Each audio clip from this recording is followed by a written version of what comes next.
Your guy, you saw him. He was sleeping in your closet for a Oh day my and a goodness! half. It was like a What, day. a day? It was a day. Well, the fact that anyone would hide themselves in your closet and wait for you to come home to have anything to say, that was bizarre.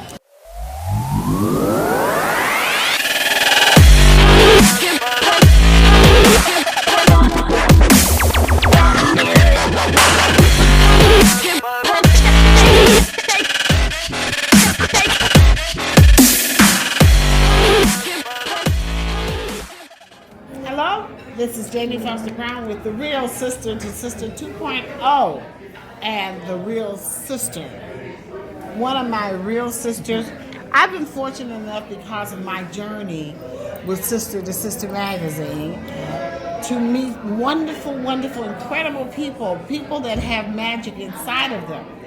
This one has magic and she also has jokes. Right? So we're going to try to find out how was she made? Who is she?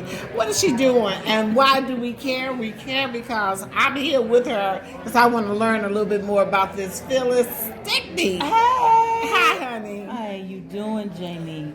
Girl. You all are making me feel so good coming back. Everybody wants to interview with the Real Sister, the Sister 2.0. We have so much to say and so much to give. Now, the first thing is that let's establish who you are. This is a comedian. She's an actress. We saw you in the movie. What's the one? Terry McMillan's movie. Oh, right. She played How the Stella Got a mother. Groove Back. How Stella Got a Groove Did you Back. forget that? No, I forgot it the other day. When I was giving my little credits, I'm just sorry, I forgot. You know what I mean? What are the other credits? Well, let's start with The Women of Brewster Place. I played Cora Lee in The Women of Brewster Place. And then New Jack City. Okay. I played Miss Hawkins, the attorney. And then The Inkwell, I played Dr. Wade, the psychologist. And in Die Hard with a Vengeance, I played the 911. 911. Yes, and I'm gonna marry Donald Trump was my best line. You're gonna marry Donald Trump. That's right. I did say that. Yes, I did. All right. Oh my goodness. Take that back.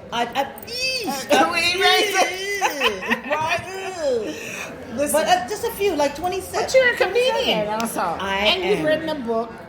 Several books. I have written a couple of books, and I'm waiting for the publisher to get back to me. Hello. These are things that you want to know about, people. I'm telling you the tea about my life and what happened those 10 years. Let's talk about this life, because I've been with her for a long time now. She's gonna say, Jamie, please. But you used to go with the guy from the circus, right? I did. His name was Jean-Claude David Belmont. Did you marry him? No, I didn't marry him.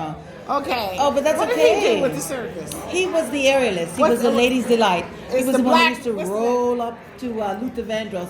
He was a very strong man. Well, I mean, it was the black circus? It was, the Universal. Yeah, yes. So she had this guy. I ran with the circus for real. Phyllis had a lot of men. Let me explain. Oh, don't say it like that. A lot of men make me sound like Horena or Horetta or something. I had a lot of men. No, but not a lot. I mean, what's a lot to you? A lot to me is it depends on what age, Yeah, you're growing. Yeah, I mean, what age I am. So a lot of men. We were together for 12 years. Okay, that's nice. Right. That guy, and then very strong. Yeah. Oh my God. But before him, it was a long period of celibacy. You know what I mean? Okay, and why was that? Because I believe that everyone doesn't deserve the best. And I didn't want to spread myself too thin. Well, spreading. I didn't want to spread myself too thin. Get it? Pun intended. I'm just saying. Do you remember the slumber party? Wait a minute. See, a lot of people don't know, right? We did a slumber party. Do you remember that slumber party? Yes, at that time, yes. I was married to a lovely man at the time. Yes. A drummer. That's what I'm saying. It's like sound. She says, a whole lot. But his name was, I won't call his name. He's remarried and they have a lovely family. But we had an amazing slumber party. We got to talk about things that big girls talk about. But the one party, and this is not a party. We're gonna get through this party, and then we're gonna talk about what you're doing. But the one thing that I think about all the time was the guy who was stalking you. Oh my God! And how when you were telling me the story, the fear that I experienced that you must have gone through with him. Tell us a little bit about that. Not about who he is. Well, not about what he was. There was a situation in my life, so we talk about how do you overcome adversity, or how do you overcome when you have a stalker who was your ex-lover, ex-husband, ex-man, and those kinds of things. And so people, at that time I was speaking. I didn't know I was one of the top 5 motivational speakers at that time because I was so busy trying to survive. Mm-hmm. And when someone came into my life, he was a man of power and influence. Yes. And he decided that he was going to have me. It wasn't even an agreed relationship. Right. It was more, like I tell people, I was a hostage in my life. So it took 10 years for me to have that person cycle out of my life. And unfortunately, for him, he transitioned. He's no longer among the living. But for me, it gave me freedom. It gave me a lot of source of material. But it was also a time that I realized that I had to show up a certain way. Because a lot of people, as you know, a lot of people may be under stress or under duress and under traumatic situations. But you still have to continue to go. It was like I couldn't just stop. But you didn't share with anyone what he was doing or what was going on? Was there fear?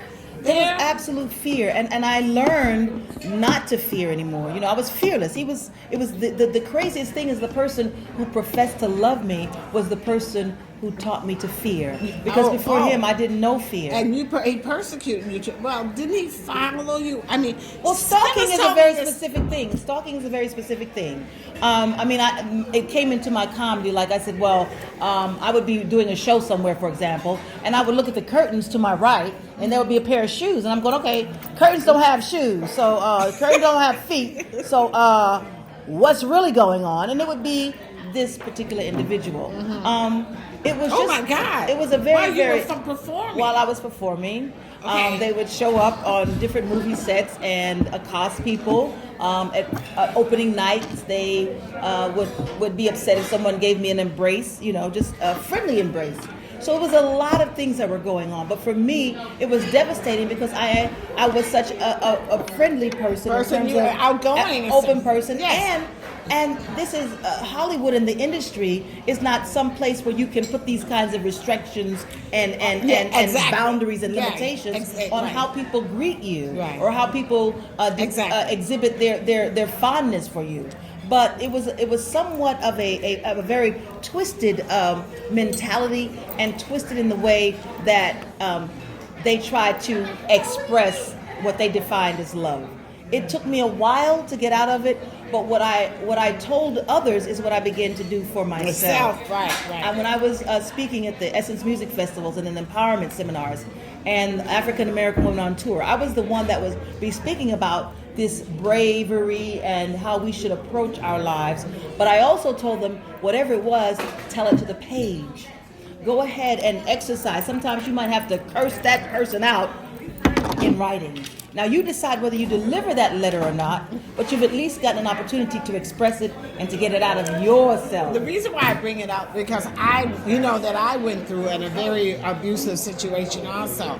So I feel what she had, the fear of it, because these people are willing to do anything. You don't know what they're going to do to you. You don't know. But God can take you out. I talk to God all the time. You better. And he took me, your guy, you saw him, he was sleeping in your closet for a day and a half. Oh my goodness, it was like a day. Day? It was a day. Well, the fact that anyone would hide themselves in your closet and wait for you to come home to have anything to say, that was bizarre, So that was bizarre. So we went through that, but you've turned that into, you use that in your show.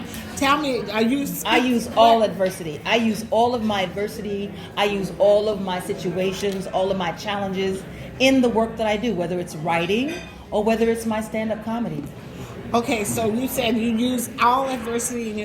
Does that give you power over the situation? It does. What I often say is, once I have healed beyond it enough that it becomes a joke or finds itself into my material, mm-hmm. I know that I've healed from it. But I also use those things to teach, because I know that somebody else is going through that same situation. So, okay, show me, how do you use that in your show? Well, for example, and how can we see your shirt?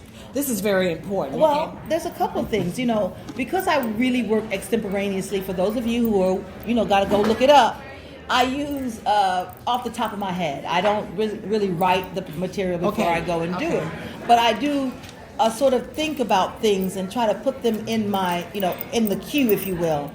And that particular situation came up because I was saying to someone, I was on Comic View actually, and I was telling the men in the audience, this is for the men in the audience, the men at home, you might not want this. You might not want this because this might have you laying in the closet all day waiting for me, or climbing up to so and so. So you might not want me because but that was the way that I, used it to talk about. You might not want, to get over here because it was real. Are you saying they might not want to have all this? They might not want to have all of this fabulous sausageness going on. You know what I mean? You might just not want to do it because this is what it did to this man. It made him crazy. Made him crazy. Made him so that he landed.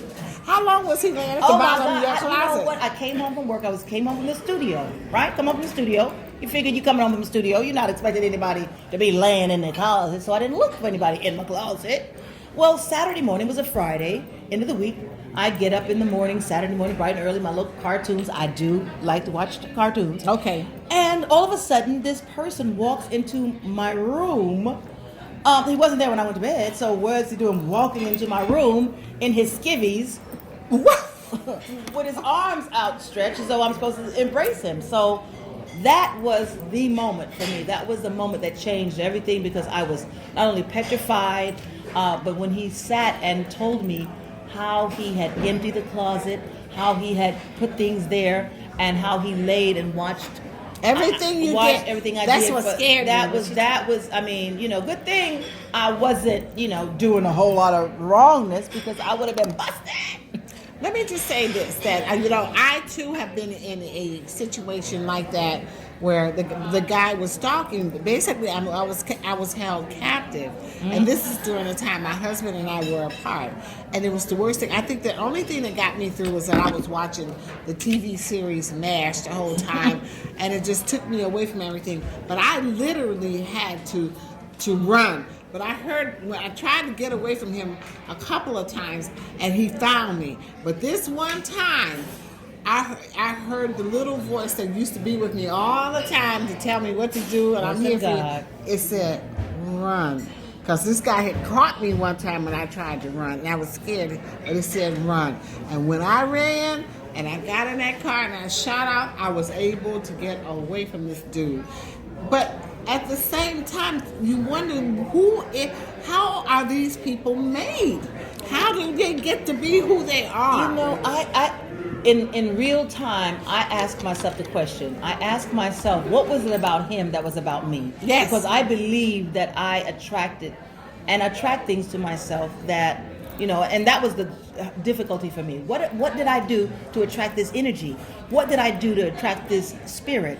And so I began to ask the question, what is it about him that's about me? Mm-hmm. So I determined that we both had mother issues, right? Okay. So I wanted to clean up whatever my mother issue was, because at that time, he believed that his mother gave him away. But I learned that he was raised by his grandmother mm-hmm. and grandfather, because his mother had quite a few children and didn't feel quite capable to take care of all of them equally or to give them all what she felt they deserved.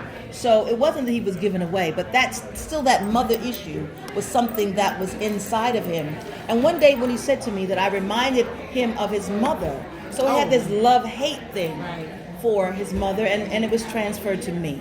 But I always say to sisters that are going through, and I say the same thing for myself. When I'm being challenged with something, I check in with myself first to see what did I do to attract this. How did I bring this? And what was it that I was thinking? So we have to be careful what we think. We have to be careful what we say and what we pray, because it all will visit you in one form or another.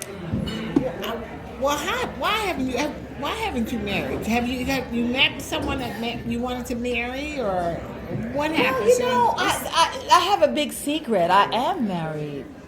I got married my year anniversary, and will be Your December 1 year? 16th. Oh my December 16th, and the reason. Phyllis, that's The wonderful. reason Thank you. somewhere over there I have pictures. I'll show you. I can't show y'all yet, but